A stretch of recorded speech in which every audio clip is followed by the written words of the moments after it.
Buenos días. En este caso, y haciendo honor a la especialidad tan concreta del museo que tengo el privilegio de dirigir desde hace un par de años, he puesto el foco en una de las cuestiones quizá más singulares de esta institución, debido a que ya en el momento de su concepción uno de los conjuntos más singulares que albergaba se relacionaba con uno de estos horizontes protohistóricos de la península ibérica, vinculado con este ámbito de las colonizaciones.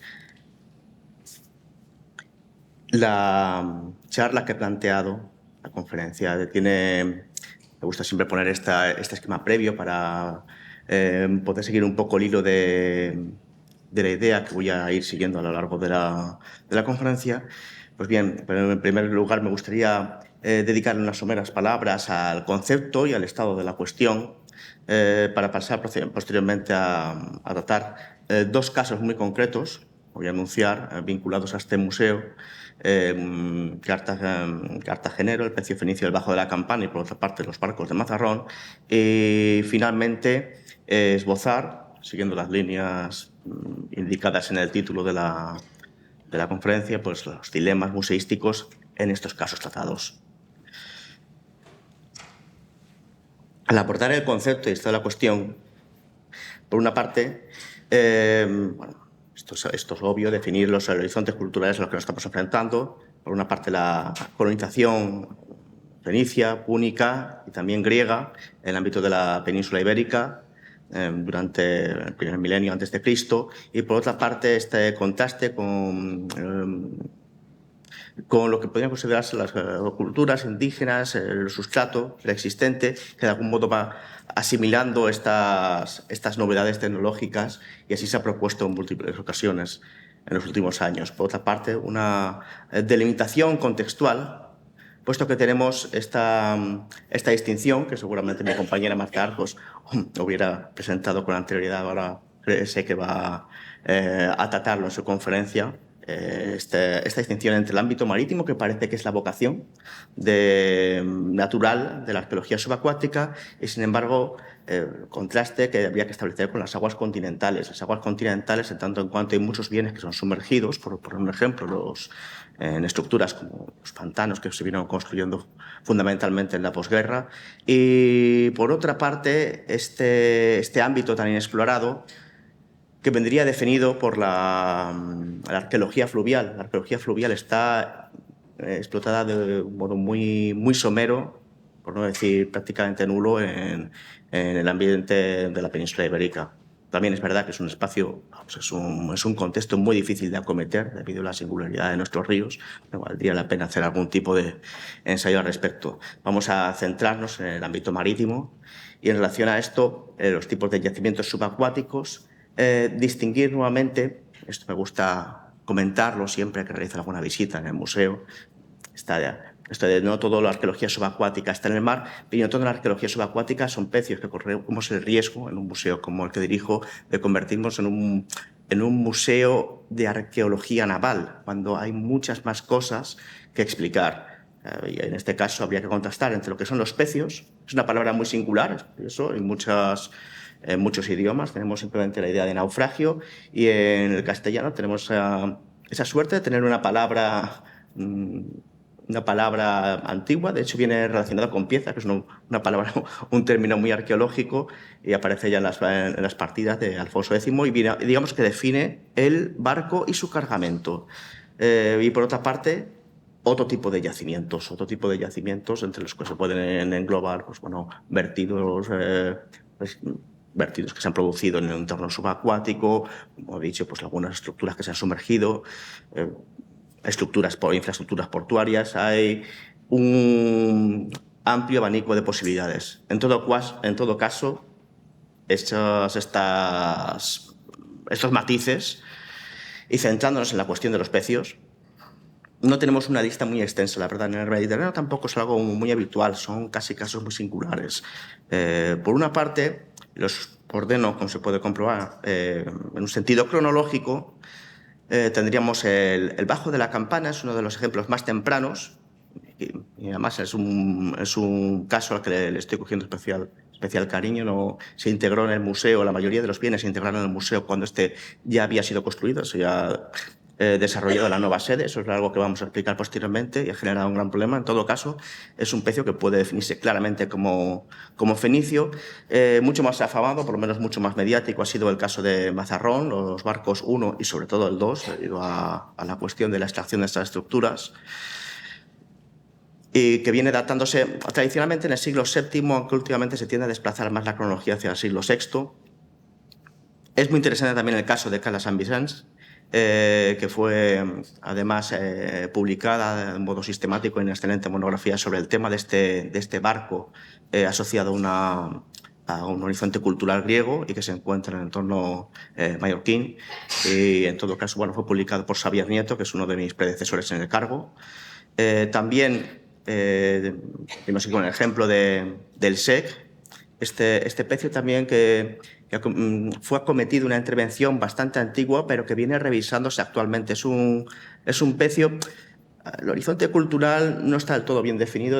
Debido al cargamento se tiende a vincular con la cultura griega, pero bueno, eso no, el cargamento no es el elemento que puede definir tampoco con tanta claridad esta cuestión, puesto que sabemos perfectamente que los púnicos podrían estar comerciando también con cerámica de origen griego. Y en todo caso, como vemos, está asociado con el de Cala Sant Vicenç espacialmente. Actualmente está siendo acometido. He visto algunas imágenes de este pecio tan espectacular, datado en el siglo IV a.C. El de Vinis a Fuller también es una intervención que tiene ya algunos años, datado igualmente en el siglo IV a.C. Y finalmente, querría exponer, por delimitar la cuestión con un antes y un después en la Segunda Guerra Púnica, el pecio Cabrera II también en el entorno de las Baleares. Son bastante prolíficas en lo que se refiere a yacimientos arqueológicos subacuáticos. Voy a centrarme para exponer esta disensión en torno a los dilemas museísticos que plantea el tratamiento de uno de estos conjuntos en estos dos ejemplos, asociados a la región de Murcia y muy vinculados con el Museo Nacional de Arqueología Subacuática, que son el Bajo de la Campana. Bajo de la Campana 1 lo defino así, no porque haya otros que nos podrán interesar para esta charla. Sabemos que están definidos por lo menos 3 y es posible que 4 pecios en el lugar, pero ya obedecen a cronología, vamos a un horizonte cultural romano, seguramente uno siglo I después de Cristo y otro también algo posterior. Y por otra parte, los barcos de Mazarrón, los barcos 1 y 2. En este caso, una cuestión que sí me gustaría plantear antes de seguir es que, como he dicho antes, pecio se asocia tanto a la estructura del barco como al cargamento. Prácticamente en todos los casos encontramos elementos del cargamento, pero no en todos tenemos elementos del barco. Hay ocasiones en las que el barco se ha perdido, la estructura de la nave se ha perdido prácticamente en su integridad. Es el caso del Bajo de la Campana, como después veremos, y hay otros en los que los restos son muy someros. Es lo que sucede también quitando los casos de Mazarrón 1 y Mazarrón, sobre todo Mazarrón 2. Esto siempre nos estamos encontrando con vestigios muy someros de la estructura de la nave. El pecio fenicio, que así lo podemos definir, del Bajo de la Campana. Me gusta poner esta instantánea que me pasó el arqueólogo responsable de las últimas intervenciones, Juan Pinedo, uno de los arqueólogos responsables de las últimas intervenciones, junto a Polzer, en el cual se ve el dilema al que nos enfrentamos desde un prisma marítimo. El Bajo es, como bien dice la palabra, es una estructura rocosa que está a punto de emerger y enormemente peligrosa desde el prisma de la navegación. Es por ello por lo que existe esa tal acumulación ahí de naufragios, de pecios, esa presencia de un pecio fenicio, de pecios de periodos posteriores, y sabemos que esto sucedió así a lo largo del tiempo. De hecho, se efectuaron voladuras en el Bajo, actualmente está algo deformada esta superficie, para intentar evitar la peligrosidad del mismo y también para extraer chatarra de algunos pecios ya de cronología contemporánea que también tuvieron la mala fortuna de colisionar contra esta singularidad geológica.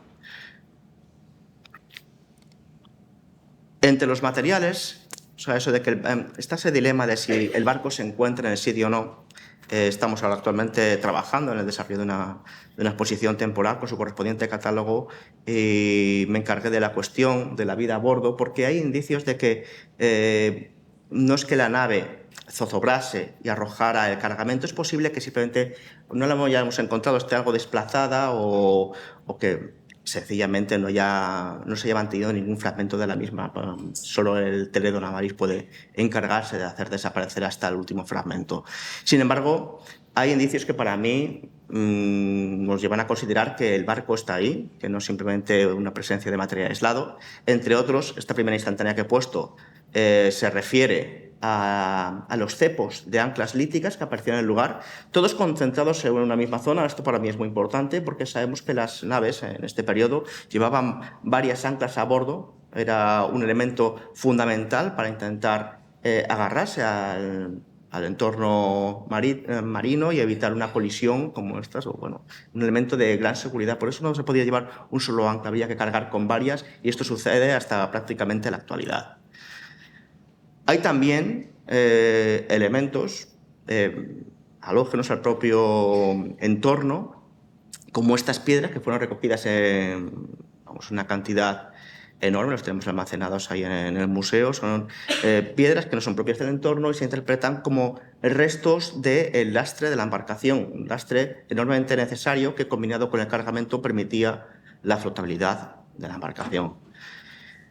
Hay también elementos que se asocian a la vitualla. Hombre, a la vitualla es posible también que sean elementos con los que se comercie. Aquí he puesto este ejemplo tan destacado, puesto que se obtuvieron muchísimos. Son un conjunto de piñones. Junto a los mismos aparecieron también algunas almendras, huesos de aceitunas. La verdad es la presencia de estos elementos enormemente singular. Tiene un paralelo también en el caso del pecio del Sec, en este caso con cepellones de vides. Y me gusta pensar que en este momento se está produciendo este fenómeno que tenemos tan asentado en la mente de la importación de nuestro propio paisaje. O sea, no están importando solo elementos, está importándose las semillas con las cuales se van a colonizar una serie de nuevas especies que actualmente definen nuestro paisaje.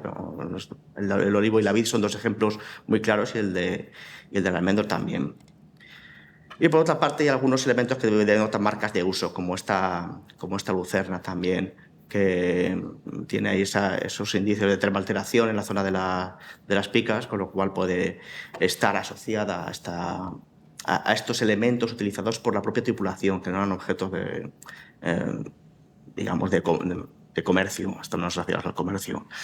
También una de las piezas más destacadas que aparecieron en estas campañas, realizadas prácticamente en paralelo a la inauguración de la nueva sede del museo, es este pedestal de piedra, el cual, depende con quién uno hable, pues bueno, se suele asociar al propio cargamento, aunque también no se descarta que sabemos que hay embarcaciones que cuentan con pequeños altares, elementos rituales. No es algo que pueda descartarse. En todo caso, lo dejo a caballo entre las dos diapositivas para mostrar ahora algunas piezas también asociadas a este pecio espectaculares, como este complejísimo sistema de pesos que actualmente está realizándose un estudio muy específico en torno al mismo, puesto que es una de las claves. Tenemos dos sistemas, para parecer tenemos dos conjuntos de ponderales en el pecio las conclusiones se publicarán en breve. Por otra parte, esto es quizá lo más destacado de este yacimiento, el enorme conjunto de conocemos por lo menos medio centenar de defensas de elefante de procedencia norteafricana, las cuales en algunos casos muestran restos de inscripciones en alfabeto fenicio, las cuales, por cierto, es curioso porque una de las conclusiones a las que se ha llegado es que antes se pensaba que simplemente que era algo minoritario pero por cuestiones de conservación los primeros hallazgos fueron muy fortuitos, no se trataron debidamente y se está tendiendo a pensar, debido al análisis de los ejemplares obtenidos en las últimas excavaciones, se están encontrando restos de más inscripciones, que es posible que todas las piezas llevaran alguna marca, simplemente se pierde la superficie externa y con ella se arrastra la epigrafía. Hay también algunos elementos propios del mobiliario. Esto se viene interpretado actualmente como siempre ha causado cierta intriga. Javier Jiménez Ávila va a publicar sus conclusiones al respecto, que es una pieza muy interesante, parece ser que es parte de un abanico. Y, en fin, estos elementos que desde el momento de los hallazgos se asociaron a un lecho. Esto es una recreación del lecho a partir de los elementos que se conservan, que son los situados en los ángulos del mismo. Por otra parte, nos encontramos con el conocidísimo caso de los barcos de Mazarrón. Esto es una instantánea del momento de la excavación del barco Mazarrón II. Aquí hay una sucesión cronológica que me gustaría exponer, porque es un caso bastante complejo en lo que se refiere a las diferentes campañas. El barco Mazarrón I fue descubierto en 1988. Entre 1993 y 1995, recién incorporado Iván Negueruela a la dirección del entonces Museo Nacional de Arqueología Marítima, se procede a la extracción de este pecio, del pecio Mazarrón I, del cual ya se consideraba que existían unos elementos bastante notables en lo que se refiere a la dimensión de los fragmentos conservados.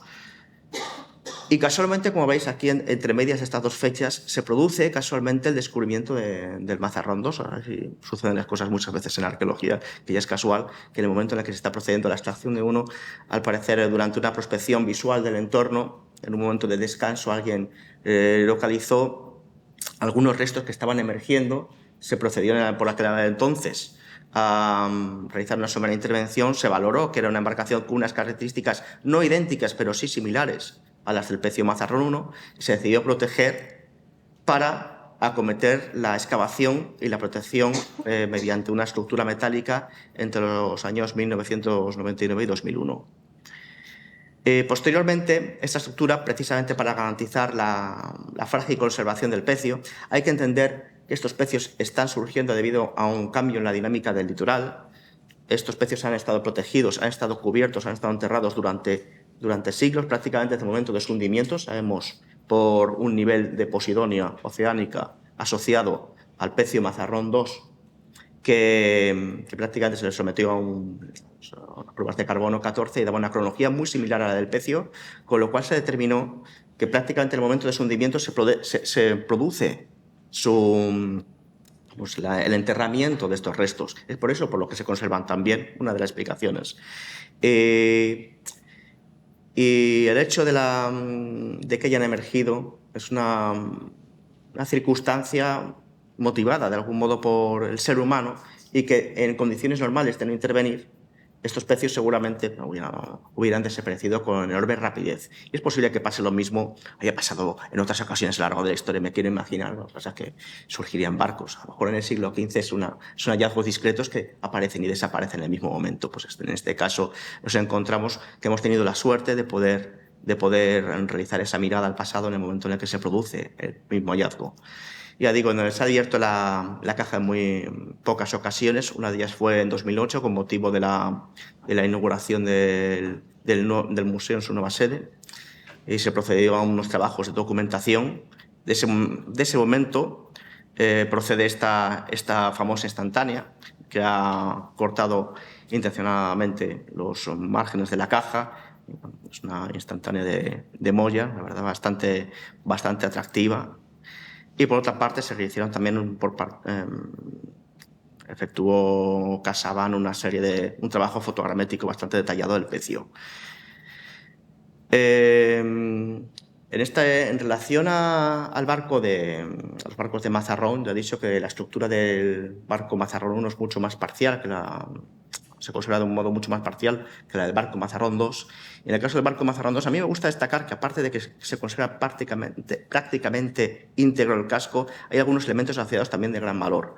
Entre ellos se contaría este ancla que la verdad aparece en algunas ocasiones en la bibliografía, pero yo creo que no lo suficiente. Es un elemento casi tan singular, yo diría incluso a veces que más el barco, lo más singular del barco es su propio estado de conservación, pero este ancla es uno de los primeros ejemplos preservados de un ancla en el que se presenta una forma de lo que vendríamos a definir actualmente como tal, puesto que con anterioridad lo que se venía manejando eran anclas líticas, anclas simples elementos pétreos en los que se practicaba un gran orificio. Estos orificios permitían tanto pasar el cabo como, por otra parte, cuando encontramos más de uno, pasar unas primitivas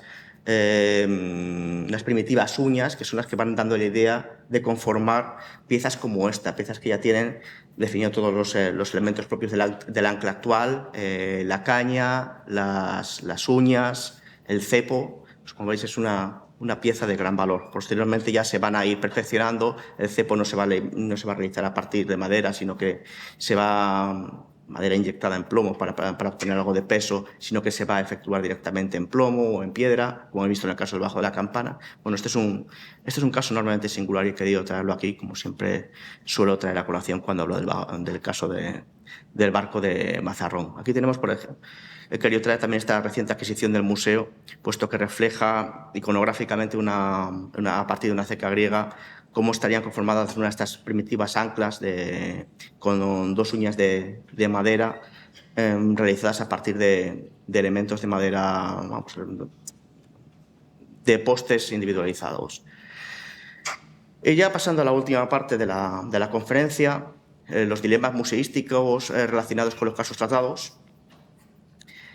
Me gustaría recorrer la cuestión, sobre todo vinculada a esta construcción y puesta en marcha de la nueva sede, el Museo Nacional de Arqueología Subacuática. El antecesor, por lo menos, fue fundado en 1980, pero en el año 2008 se le dota de una nueva sede, y esta nueva sede es la que va a contar con un discurso que podríamos decir que a grandes rasgos es bastante sencillo. Por una parte, se centra en la cuestión de la arqueología subacuática, una primera sección, y después se realiza un recorrido cronológico por diferentes periodos. En la primera sección ya se muestra hablando de la cuestión de la excavación, de la metodología de la arqueología subacuática, se ha puesto este caso paradigmático. Es una recreación, evidentemente. El pecio de Mazarrón II, como casi todos sabrán, permanece hasta el día de hoy in situ. Esto es una recreación del pecio Mazarrón II con una versión reducida de la caja que lo protege y un planteamiento de la forma en la que se procede a su intervención. Fue un gran protagonista de esta primera instalación. Junto a él le acompañan los restos del pecio Mazarrón I. Aquí los podemos visualizar. Está en una vitrina situada al fondo de esta sala y que enlaza con la cuestión de la preservación, de la difícil preservación de los restos en entornos subacuáticos. Como veis, los restos son los vestigios de este pecio son bastante más someros. Las características son, ya lo he comentado antes, similares, pero no idénticas a las del pecio Mazarrón II. Y por otra parte, estas son problemas a los que nos enfrentamos, evidentemente, en un museo de arqueología. El pecio debajo de la campana, aunque se habían producido hallazgos ya a lo largo de los años 70, hallazgos fortuitos. Después Julio Mas realizó alguna intervención en la zona. Es verdad que no definió en aquel momento la existencia de varios pecios, con lo cual la cronología que le dan sus artículos está a caballo entre el siglo VII y tiene algunas intrusiones le causa confusión y él tiende a datarlo más bien en el siglo IV a.C. En cualquier caso, cuando se han realizado las campañas más sistemáticas en el entorno, es a partir del año 2007, por este equipo formado por Pinedo y Polser, y evidentemente el museo ya se encuentra el nuevo museo se encuentra en un estado bastante avanzado en lo que se refiere al diseño y ejecución, y no se lleva contemplada la inclusión de estos nuevos hallazgos. Es por eso por lo que se integran de este modo, se reacomodaron en una de las primeras vitrinas de este segundo espacio y ahí podemos comprobar la presencia de ese pedestal al que me he referido antes, los restos del lecho. En cualquier caso, estoy trabajando ahora en una reformulación del programa museográfico para destacar de una manera más conveniente algunos de estos elementos tan singulares, ¿no? Que digamos que a partir del montaje museográfico y por las circunstancias que he comentado se encuentran algo esquinados. Otro hito en esta cuestión, una vez que hemos hablado de esta integración en salas de algunos vestigios, sobre todo elementos museográficos generados a partir de Mazarrón II, los restos de Mazarrón I o el Bajo de la Campana, nos encontramos con el caso que está actualmente en el candelero del pecio de Mazarrón II. Debido a que no se sabía muy bien cómo afrontar la cuestión del peligro que podía correr este pecio, se realizó una reunión internacional de expertos para determinar qué vías se debían adoptar al respecto. Y en este caso, una de las conclusiones fundamentales de la reunión de expertos fue la inexcusable extracción del pecio. El entorno se ha detectado pues un incremento de la presencia de temporales que podrían afectar al pecio. La estructura ya ha cumplido su objetivo, pero en el caso de renovarla, pues, bueno, también se trataría de una estructura caduca y en todo caso no parece no garantizar la correcta preservación del pecio in situ. Otra de las conclusiones se referiría al procedimiento de extracción.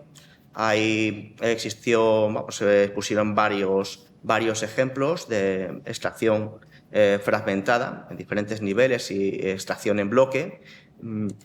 Por otra parte, la musealización del pecio, hacia dónde debería moverse las ideas al respecto, y en última instancia la monitorización permanente del mismo desde el momento del procedimiento en el que se procede a la extracción del pecio hasta su disposición en las salas del museo, del lugar en el que vaya a depositarse finalmente. Con posterioridad a la reunión internacional de expertos, se abrió la caja en 2023 para llevar a cabo algunas pruebas, ensayos con moldes para ver el sistema óptimo que debería adoptarse.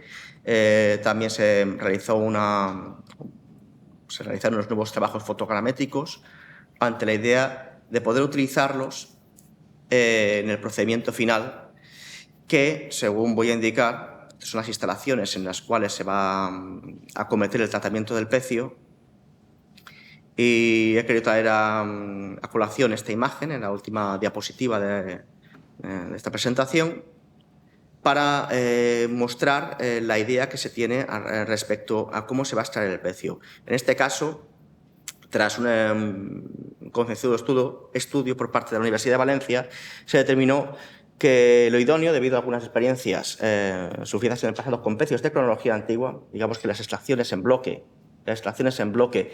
son satisfactorias cuando nos enfrentamos a pecios de cronologías más modernas. Los pecios de cronología antigua, por lo general, se tienen que terminar por acometer por medio del desmontaje de la estructura, o en este caso hemos tenido, digamos, la fortuna de comprobar que en el pecio existen múltiples fisuras. Y estas múltiples fisuras se ha ido realizando un mapeo de las mismas para obtener los fragmentos en los que podría extraerse de un modo idóneo. Por eso veis que existen diferentes dimensiones al respecto, y estos 22 fragmentos son los que van a acometerse ya durante los próximos meses para la extracción controlada del pecio. Además, un pecio en el que no hay que olvidar que otra de las peligrosidades que conlleva es que combina elementos horizontales con elementos verticales, con lo cual en el momento en el que se procede a la extracción, uno de los riesgos que se corren y que ha habido alguna experiencia desafortunada en el pasado en Francia es que los elementos verticales, de extraerse todo en bloque,